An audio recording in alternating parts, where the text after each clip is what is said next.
আসসালামু আলাইকুম। বাংলাদেশে ৬টি ইউরিয়া সার কারখানা রয়েছে। তন্মধ্যে চিটাগাংয়ে ২টি, সিলেটে একটি, ব্রাহ্মণবাড়িয়া একটি, ঘোড়াশালে একটি এবং জামালপুরে একটি।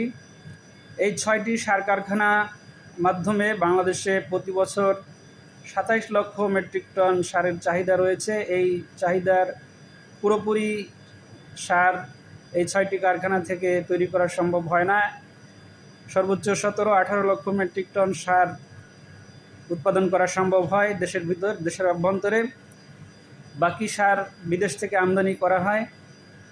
বর্তমানে এই ৬টি সার কারখানার মধ্যে ৫টি সার কারখানা চালু রয়েছে এবং একটি সার কারখানা, সেটি হলো Ashuganj fertiliser and chemical company limited.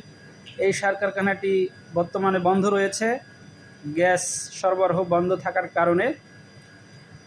বাকি ৫টি সার কারখানা মধ্যে ৪টি উৎপাদনে রয়েছে। একটি উৎপাদনে যাবে হয়তো ২-৪ দিনের মধ্যে, যমুনা সার কারখানা, তারাকান্দি, জামালপুর। এই সার কারখানাটি উৎপাদনে গেলে আশুগঞ্জ সার কারখানার যে গ্যাস সরবরাহের কথা ছিল সেটা হয়তো সম্ভব হবে না। আর যদি কোনো কারণে যমুনা সার কারখানা উৎপাদনে যদি ব্যর্থ হয় কারিগরি ত্রুটির কারণে, সেক্ষেত্রে হয়তো আশুগঞ্জ সার কারখানায় গ্যাস সরবরাহ করা হতে পারে। আশুগঞ্জ সার কারখানায় দীর্ঘদিন যাবৎ বন্ধ রয়েছে। যন্ত্রপাতি, মেশিনারিজ কী অবস্থায় আছে গ্যাস সংযোগ দিলে বোঝা যাবে, কারণ কেমিক্যাল কারখানা সাধারণত গ্যাস করোশনের কারণে পাইপলাইন তথা বিভিন্ন মেশিনারিজের বিভিন্ন ধরনের ত্রুটি সমস্যা দেখা দেয়, টেকনিক্যাল সমস্যা দেখা দেয়।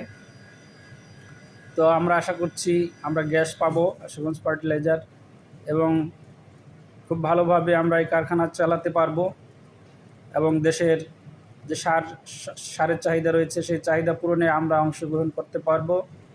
তবে কাজটা খুব কঠিন হবে, কারণ দীর্ঘদিন কারখানা বন্ধ থাকলে পুনরায় চালু করাটা অত্যন্ত কঠিন হয়ে যায়।